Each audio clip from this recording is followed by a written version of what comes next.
And McClinsky loses his balance, but somehow keeps it in the zone. Guerra throws it across looking for Stockfish. It was tipped to the end board. Stella with a big hit. Opens things up for Lepinen. He can't clear. Now we got a penalty coming up once again. And they're going to get Holy Cross maybe for embellishment. It was Ricketts who went down to the ice, and he was the one being signaled. Yep. Yeah, and I think that's based on what we were looking at live. I'm never a fan of the just embellishment call. I think oftentimes it should be both or neither. But it did look like just a normal board battle, and Ricketts went down perhaps a little bit too easily there. For the last two postseasons, Shatsky, Rister, and Wallstrom saw it through the traffic as Seymour hard to the net. Kramer takes exception, and now a mix-up in front of Wallstrom. Remember, it was Seymour who got a major penalty in one of those after a cross-check to the back of the head of a Yellow Jacket. Put Holy Cross shorthanded for 5 minutes in the late second, early third. Probably want to be a bit careful here this time, and we do have a penalty that has been called by the referee. Yeah, we got a signal for a cross-check there, but the penalty bench door has not opened, and I guess they're only going to end up getting Kramer. one man. Yep, Kramer's going to the box. The only one going to the box, and that's a tough one to take because you rarely see the guy on the defending side of those post-shot whistle scrums being the only one penalized there, but they must have seen something egregious enough to call just him. Rather keeps it in the zone, but ends up giving it away, and it is worked down the ice by Theo Angsved. Now Angsved shot scores! The freshman with his second career goal off the crossbar and in, and the Yellow Jackets once again have scored first for the third time in this series. It's 1-0 AIC. Well, maybe a little bit against the run of play, but this is a beautiful goal. Just a one-man opportunity going in, 1-on-2.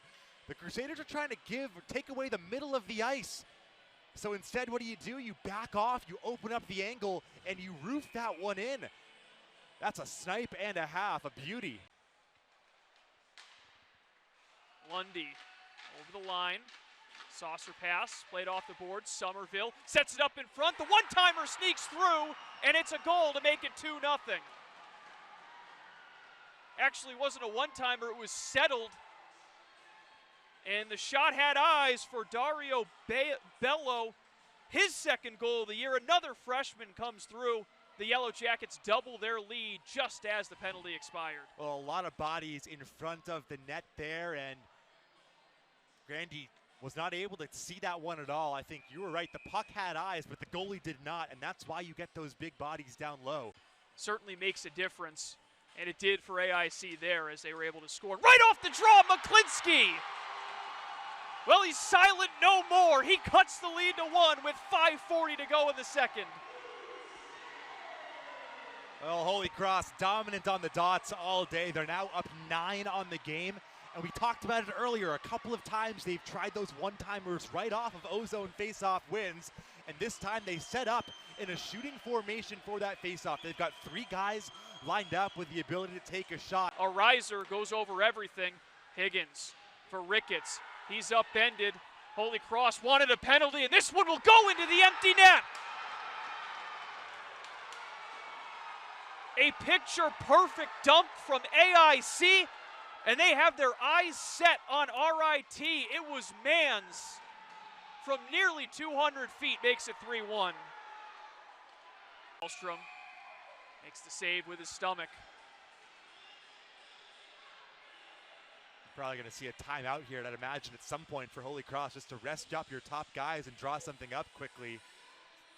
Wrist shot blocked by Long, who's been incredible in this shift to kill off the time, and the Yellow Jackets bench can feel it. Puck goes down, and now some pushing and shoving. DeBoer in the middle of it. Things are getting ugly late. DeBoer throwing some punches. Gagno's got one in a headlock, and maybe just 39 minutes and 41 seconds of frustration has come to a boil for the Crusaders. Well, this whole thing started because DeBoer's glove got caught in the cage. And so it looked a lot more violent than it actually was. And then it totally spun out of control. And you're seeing a lot of frustration put out on the ice right now, and not in a way that you like to see. Eric Lang really trying to get his guys back to the bench. Last thing you want to do is pick up any potential suspension.